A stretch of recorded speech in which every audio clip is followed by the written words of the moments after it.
4 केले लेकर 6 केले लेकर घर पर गए, 2 केले तोड़कर अबू के पास चले गए, अबू आज तो केला मैं आपको अपने हाथ से खिलाऊंगा, अम्मी आज केला आपको मेरे हाथ से खाना पड़ेगा। नहीं बिल्कुल नहीं बेटा, नहीं अम्मी खाना तो पड़ेगा, केला मैं ले आया हूँ आपके लिए।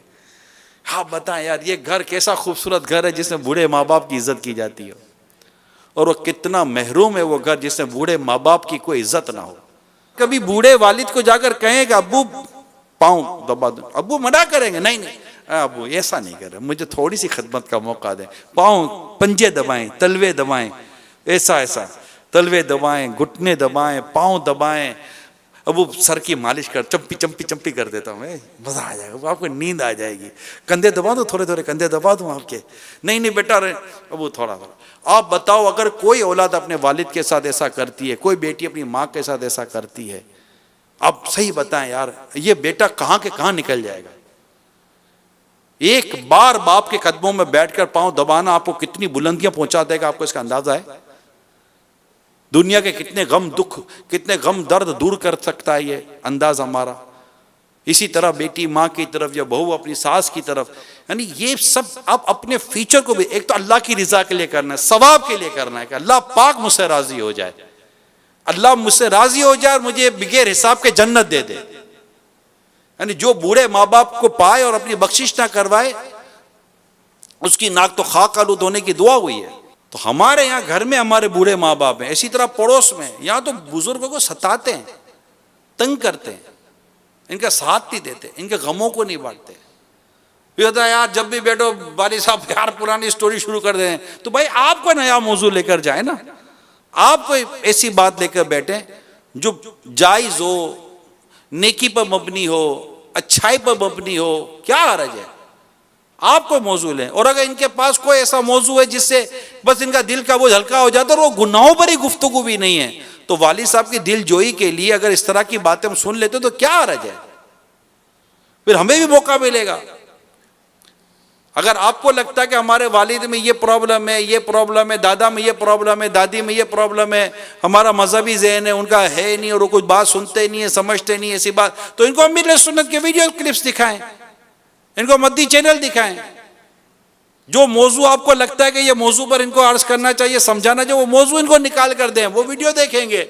इंशाअल्लाह ताला जो काम आप और मैं नहीं कर सके, इंशाअल्लाह मेरा पीर करके दिखा देगा, है ना। हमारे पास अमीर सुन्नत के मदनी फूल है, ये मतलब, और माशाल्लाह इस मौजू पर अमीर सुन्नत के बहुत सारे बयानात आपको मिल जाएंगे। जी हाँ, छोटे छोटे क्लिप इतने सारे मिल जाएंगे जो बुजुर्गों से मुतालिक है। हमें जो नौजवानों को प्रॉब्लम होती है कि हमारे बुजुर्ग हैं घर में यूं बोलते हैं, तो हम तो नहीं ना बदतमीजी करेंगे इनके आगे, तो इन तक भी बात पहुंचाने के लिए हमारे पास जराए मौजूद हैं। लेकिन इन्हें पानी पेश करना, इन्हें खाना पेश करना, इन्हें चाय पेश करना, सर्दी गर्मी में इनका ख्याल रखना, ये हमारे दुआओं के दरवाजे नहीं है प्यारे इस्लाम भाई, ये हमारी दुआओं के फाटक हैं। इनके घरों में मौजूदगी ना जाने कितने घरों से बलाएं और आफतें दूर करती होगी। बाद वक़्त हमें लगता है ये बड़े बुजुर्ग हैं, ऐसे ही हैं, ऐसे ही नहीं होते। कुछ नहीं कह सकते कि इनका वजूद, इनकी मौजूदगी, इनके पलंग, इनकी चारपाई पर ऐसे ही रहना, तो हमें लगेगा कि यार ऐसे ही रह गए, ऐसे नहीं रहे हुए, इनके आपके घर में रहने की वजह से हो सकता है कि कई बलाएं घर के दरवाजे से लौट जाती हों कि अंदर में तो इनकी दुआ करने वाला ऐसा आदमी अंदर बैठा हुआ है, वालिद ऐसे बैठे हुए हैं, माँ ऐसे बैठी हुई है। वो घर कितना खुश नसीब है कि जिसमें बड़े बूढ़े बुजुर्गों की इज्जत की जाती है, एहतराम किया जाता है, अदब किया जाता है, इन्हें मान सम्मान दिया जाता है। और स्पेशली जब ये रिटायर्ड हो जाते हैं, इनकी उम्रें बड़ी हो जाती हैं, तो अब ये फारिग हो गए, जिसको आप पंजाब वेले, अब आपको काम ही कोई नहीं है, अब क्या करें। तो उनके पास बैठना, उनसे बातें करना, यार और को हम भी कोई काम ना करें। आप और हम जब छोटे हैं, जब हमारी आपकी मेरी छोटे की उम्र देखें, जब हम इतने 2-2, 4-4, 5-5 साल के थे, 6-6, 7-7 साल के थे, हमें लेकर बैठते थे नहीं बैठते थे, घंटों हमें देते थे, ये हमारी बातें सुनते थे। अच्छा हमारी बात इनकी समझ में आया ना आए, सुनते ही थे। कितने ऐसे वाकयात हमें याद आ जाएंगे।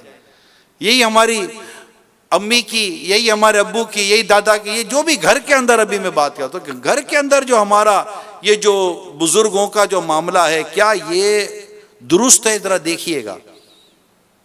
इसमें मैं खास कर अगर घर में ऐसी बहू है कि जिसके सास और ससुर दोनों बूढ़े हैं, तो उनका भी शरई लिहाज रखते हुए, शरीयत का लिहाज रखते हुए सबके साथ, जैसे कि है ना, जो एक हमदर्दी, रहम दिली, गमख्वारी, खैर खाई, अदब, एहतराम, ताजीम, ये सारी चीजें आती हैं। वरना ऐसा ना हो कि हम अगर बदसलूकी करें तो अल्लाह ना करे ऐसा ना हो कि कल हमारी औलाद हमारे साथ बदसलूकी करेगी। और ये एक मतलब ये समझे मुकाफात अमल है। इसी तरह हमारे पड़ोस में देखें, हमारे महल्ले में देखें, हमारे खानदान में देखें, हमारे रिश्तेदारों में देखें। अभी तो हमारे यहाँ गनीमत है प्यारे साईं भाइयों। जी हाँ, मैं आपको पाकिस्तान की और इस तरह एक दो और जो भी चंद इस तरह के ममालिक हैं जिनमें इस तरह की मतलब कम्युनिटी आबाद है, मुसलमान हम जैसे, हमारा एक नेचर है। लेकिन अगर आप वेस्टर्न चले जाए तो वहां तो मामला बिल्कुल चेंज है। वहां तो बूढ़े माँ बाप किसी सूरत घर में मतलब एफोर्ड ही नहीं होते। ये ओल्ड एज हाउस वहीं से खुला हुआ है, वहीं ये खुले हैं बूढ़ों के लिए और बूढ़ियों के लिए, डाल देते हैं, घर में नहीं रखते। अच्छा, कई हमारे यहाँ फिर एक प्रॉब्लम ये है कि हमारे यहाँ जैसे अगर औलाद बड़ी हो गई, अब रुखसती बेटी की होती है, बेटे की होती है, अब ये तो मैं दो शाम को भी मैं मशवरा आपको बयान कर चुका हूँ। तो अब वो वालिद साहब और माँ बाप अलग हैं, ये अलग है। दो दो तीन तीन चार चार छः छः दिन गुजर जाते हैं, कई के दिन गुजर जाते हैं, बेटा माँ बाप के पास मिलने नहीं जाता। माह रमज़ान में भी कई ऐसी औलाद होगी, जी हाँ, जो अपने बूढ़े माँ बाप से मिलने नहीं गई होगी। माँ बाप फ़ोन करते होंगे, बेटा कहाँ है? बस क्या बताऊँ, बहुत बिजी हूँ, शाम थक जाता हूँ, घर पहुँचना होता है, फिर बस क्या करूँ। हाँ, आपके वालिद साहब तो घर में बैठकर आपको पाल पोस के बड़ा करते रहे ना। वो नहीं आते थे आपके पास, वो नौकरियां नहीं करते थे, वो कामकाज नहीं करते थे, वो आपसे मिलते नहीं थे, वो आपके लिए अपने सुख चैन आराम को छोड़ते नहीं थे। आज आप माँ बाप को ये कहते हैं, बेटा, अच्छा कमाल की बात है ना, कभी माँ कहती है बेटा कभी मुंह तो दिखा दे। अच्छा, मुंह भी दिखाएंगे तो ऐसा तरबूज की तरह बुलाओगे, सारे सारे जहां का गम लेकर ये माँ बाप के पास आया। अरे माँ बाप के पास आयो, कोई मुस्कुराता चेहरा लेकर आओ। अच्छा चलो, गम है, दुख है, परेशानी है, तो माँ बाप कहाँ मना करते कि तुम हमसे डिस्कस नहीं करो। हम यहाँ वहाँ बातें करते हैं। मैं आपको हल बताता हूँ प्यारे, कई ऐसे दुख दर्द वाले इस्लाम में शायद मुझे सुन रहे होंगे, परेशानियां हैं, घरेलू परेशानी, कारोबारी परेशानी, रोजगार का मसला, कर्जों का मसला, कितने प्रॉब्लम बाद वक़्त होते हैं, मुझे भी अंदाजा है। औलाद को मसाइल होते हैं, मसाइल है ना, अल्लाह ने माँ बाप को हयाती दी हुई है ना, जाए ना इनके कदमों में बैठे और कहें कि आप दुआ करो अल्लाह ताला मेरे मसले हल कर दे।